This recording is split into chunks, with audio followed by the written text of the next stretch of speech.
Hi everyone, welcome back to my channel. I'm Edwina, and today I want to talk about a few of the cultural shocks that I've faced here in Toledo so far. When I say cultural shock, it's not like it's something completely groundbreaking that rocked my world, but it's something that I was like, oh, I'm really like in a different place, and this is a thing or a custom that is normal to the people who live here.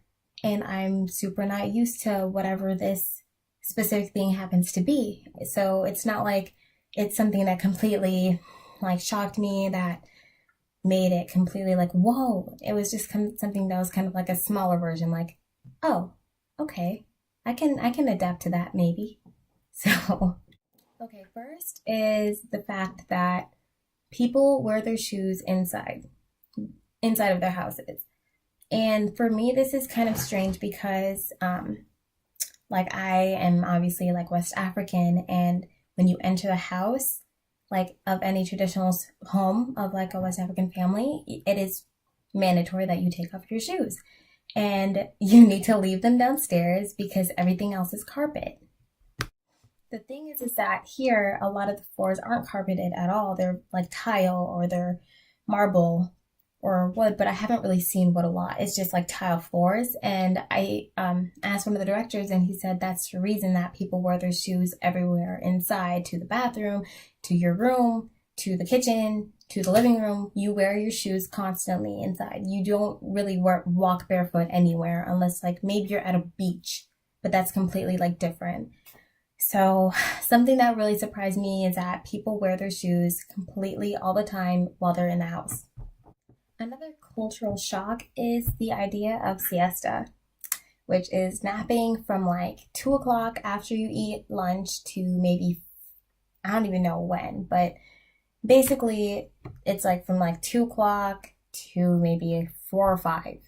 And for me, this is a surprising thing because I don't nap. Like, Notre Dame has taught me that I always have something to do, and so napping is never an option. But here, it is very common for all of the stores to shut down between like right after lunchtime, and lunchtime here is around like 2:30, which is a lot later than the United States, which is also another cultural shock that I'll talk about next. But people will leave and close their stores, and like I don't even know what they really do, but it's like break time for everyone right after lunchtime, and then they'll reopen at like 5 o'clock or 6 o'clock in the afternoon. And this is shocking to me because a lot of the time that I have here is during that time. So if I want to go shopping or something, I can't because everything is closed. Specifically, it was frustrating when we were in Segovia yesterday, and we wanted to like we had a little bit of free time right after our lunch at a restaurant, so we wanted to go shopping, and everything was closed. Like the specific store we wanted to go to was closed because it happened to be during the time of siesta. So yesterday, actually, for the first time, I met my host sister, and she's really nice. She's just like beautiful and like older, and so she's like more experienced with like all this stuff. And so I was talking to her about that, and she's like, "Yeah, but like in Toledo, like the heat just makes it so you can't work all day." And I was like, I didn't really think of that because it is really hot here constantly. So it didn't dawn on me that people would need to like leave work and take a break to maybe cool down and then come back. So I think that is why siestas uh like a valid thing in this culture, because the heat makes it so people cannot work constantly all day. Like people can't do a 9 to 5 like they do in the United States because of the heat here, and because you just need to like, cool down, take a nap, do whatever you need to in the middle of the day, and then resume working.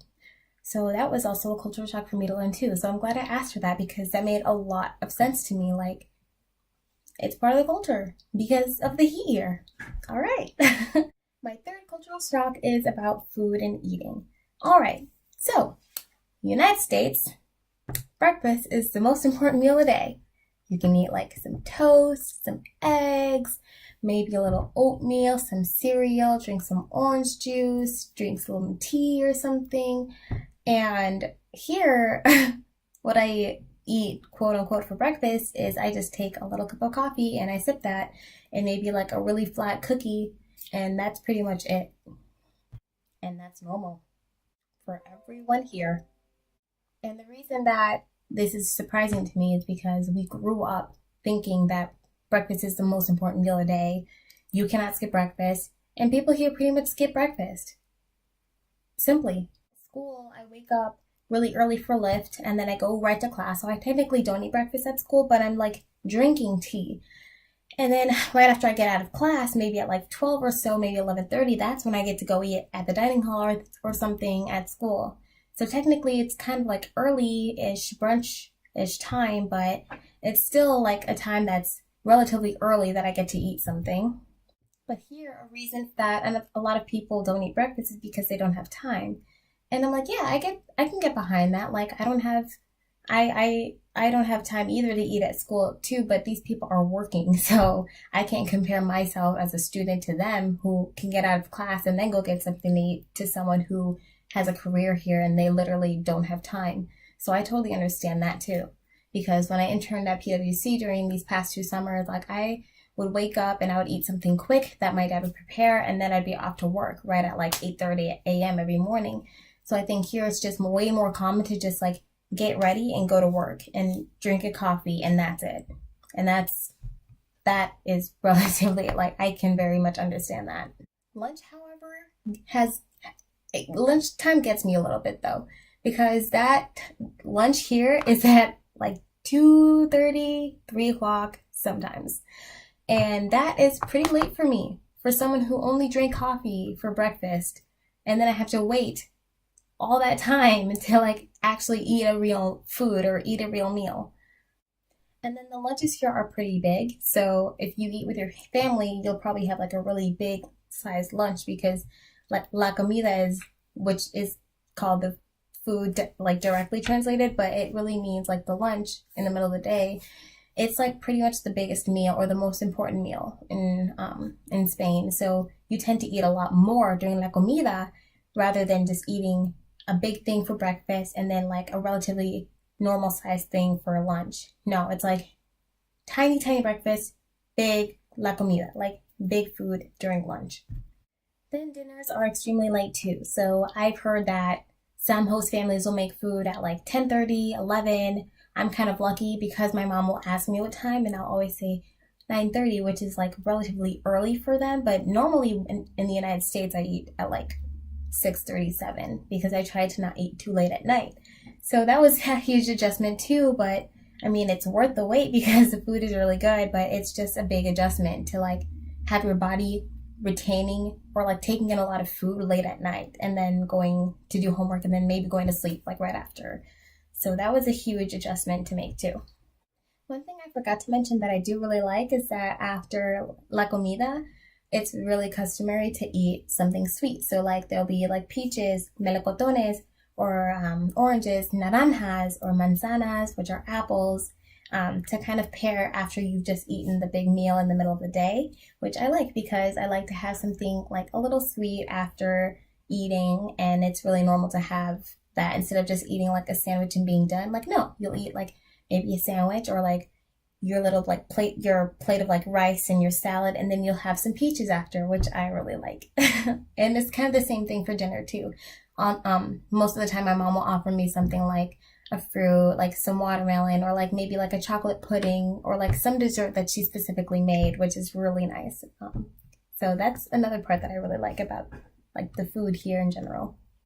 I think those are all the cultural shocks that I can think of right now. I might make another video later if I discover some more, but mostly it's just been like wearing your shoes inside of the house. I forgot the second one already. And the third one was the hours that you get to eat food. Oh, maybe the second one was about breakfast, I guess. But yeah, other than that, it's been really cool to just be one of like the natives, even though I'm not, because my Spanish does not sound like it. But it's been really cool to live here and take it all in and live the way that everyone else lives here. So thanks for watching.